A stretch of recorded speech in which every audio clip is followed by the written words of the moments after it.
the start to find out when the heart is deep.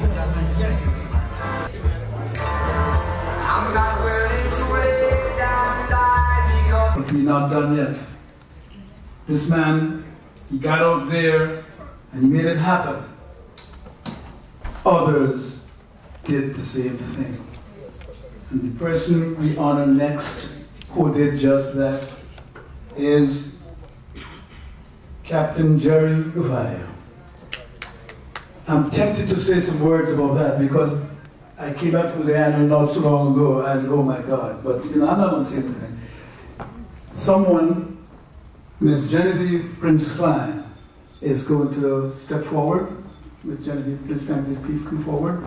And she's going to tell you all about CAPT Gerry Gouevia. And as she does so, I want CAPT Gerry Gouevia to come up here, stand so you can all feast your eyes on him as she speaks about him.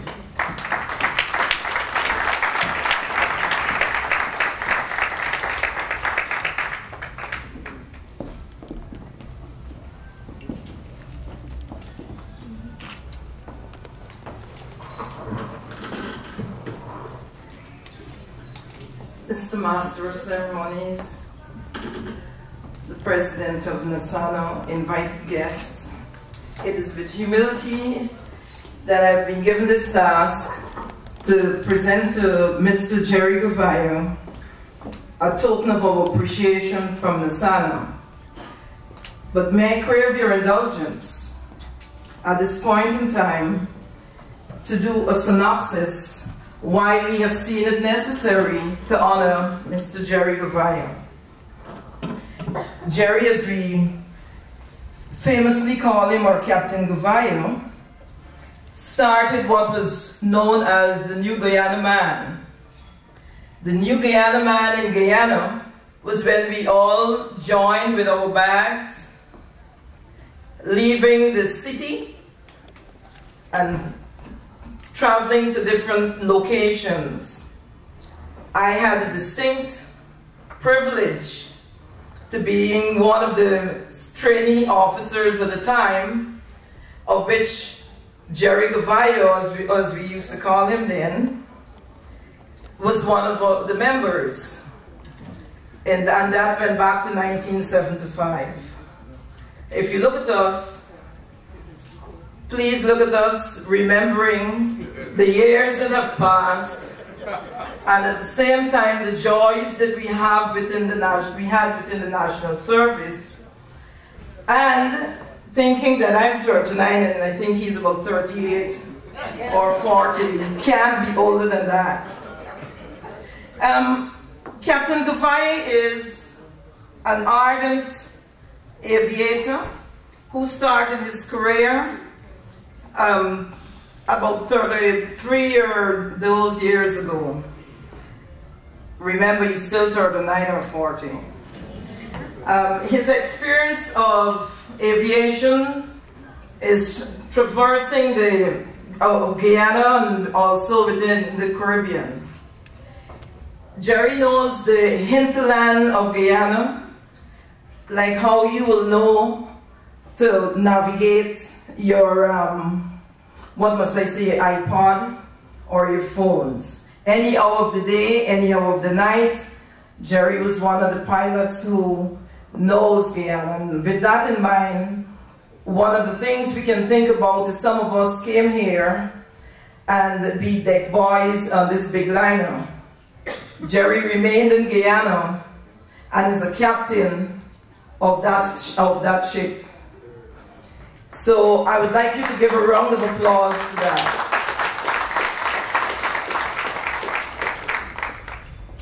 He was awarded a government scholarship and studied at Emory in Miami, the Aeronautical Institute in Miami.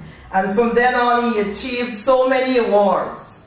He went on to open his own agency, which is Roraima, and has so many establishments of which he's executive director for.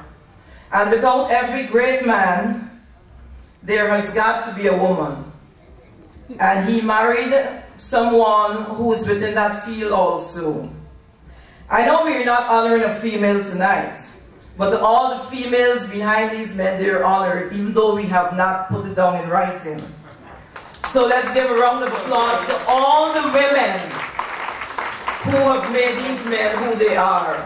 And like Dr. Adams rightfully said, his mom, starting from that first woman. Behind every great man, there is a woman. And I'll give you a joke too. The downfall of every man, there is still a woman. And I have one that I normally say. When God made Adam, the devil made Eve. And Christine Keelan, Mandy Rice Davis, and all those women who assisted in toppling different cabinets. But coming back to Captain Gerry Gouevia, he has formed Roraima Areas. He's the executive director there along with his wife. He has different security and executive lawn services. He is also he's also appointed by the government of Barbados to be their honorary consul. And in Guyana, he's highly, highly recommended and has achieved so much. It will take so much to read his curriculum vitae, and tonight we're trying to do a very short program. So,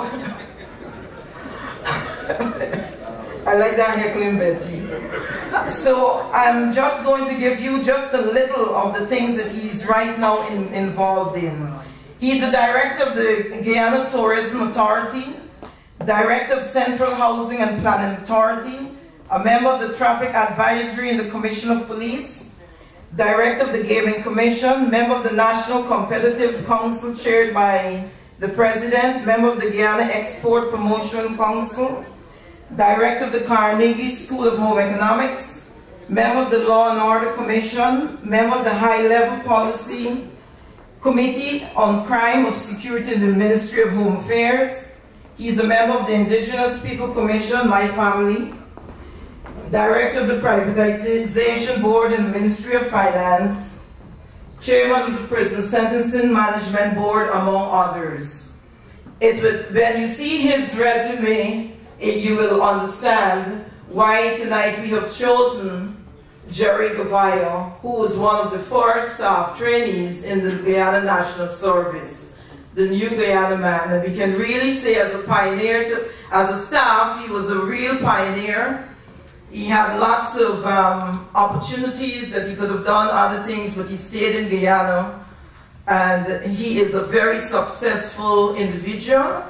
And on those grounds, I would like to present to Captain Gouevia on behalf of the Guyana National Service and its members a token of the appreciation. And I'm very humbled to do this.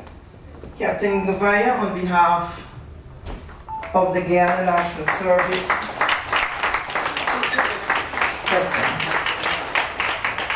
Try to get a mic. On behalf of the Guyana National Service of North America, it is a privilege and an honor to present to you the token of our appreciation for your service to humanity in Guyana, to your service in the private world as well as in the business world, and to always remember your roots. That was one of the most important things when the selection was being made to honor you by. So I give you this, that you will continue to do what you're doing, and next year we have a reunion to Guyana. We know we'll get your assistance there. Thank you very much.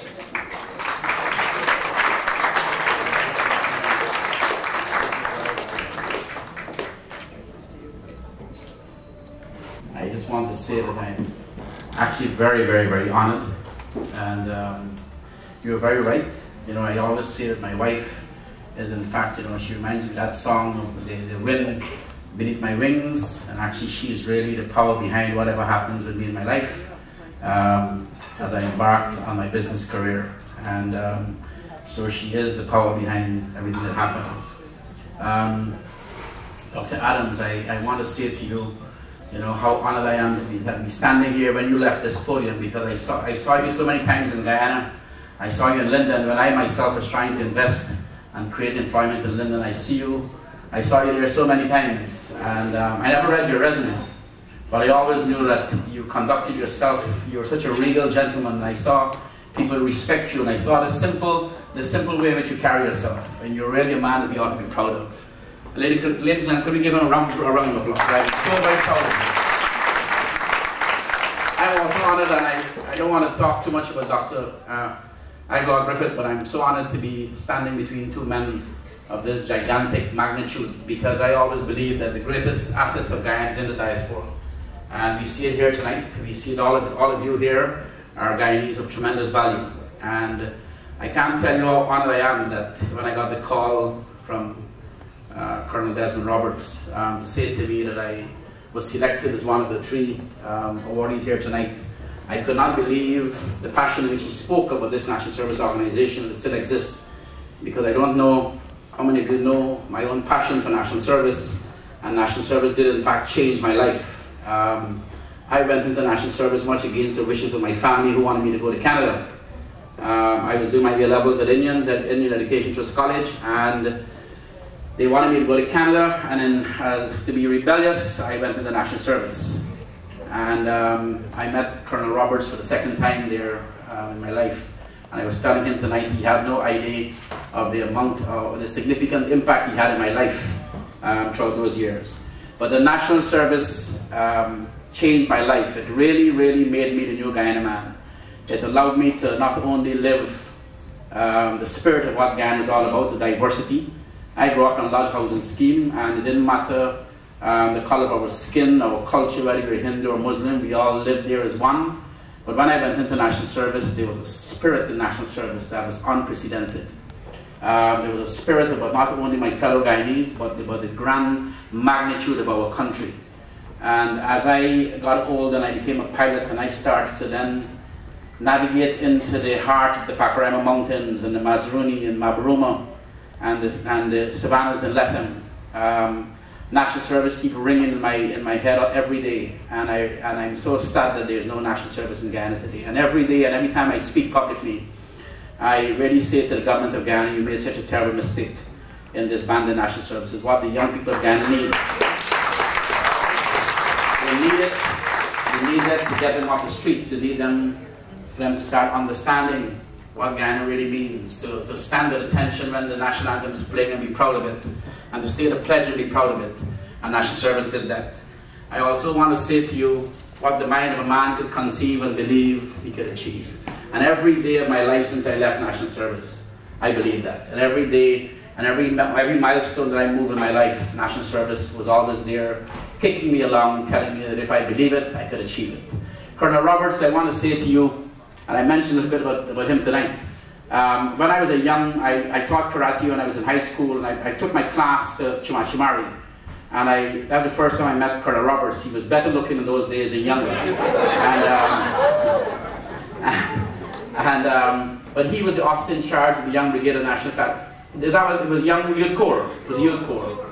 And he was the commander of that area. And the first time I met him, and he conducted himself, and I saw him here tonight, and really and truly, I'm only kidding, there's no change in the man. He was so regal and so respectful, and he really reached out to us as young people, and I remembered him all the time. The day when I went into National Service and I wanted to join as a pioneer, he saw me sitting there, and he came to me and said, "What are you doing in here?" And I said, "Well, I wanted to go to be a pioneer." He said, "No, you get over there and let them enroll you now as a trainee officer, trainee cadet." So I went in there, I did that training. That was amazing for me. And then National Service is the reason I'm a pilot today. I got my scholarship through the Guyana National Service. And when I became a pilot, many years I would fly with Colonel Roberts. But one night, when I started going out with my fiancée at the time, and she wanted to be a pilot. But every Old Year's night, she would get dressed to go to the parties. And every Old Year's night, this man Roberts would call me. And he would call me I don't know why he couldn't pick a different night to have a problem. And like 2 or 3 Old Year's night, the girl would get dressed in her clothes, we'd be ready to go to the Old Year's night party, and he would call, and I'd have to leave her home. And this one night, I remember he called, and she said, "You know what, wherever you're going, I'm going with you." And that is when I decided to marry her. Thank you very much.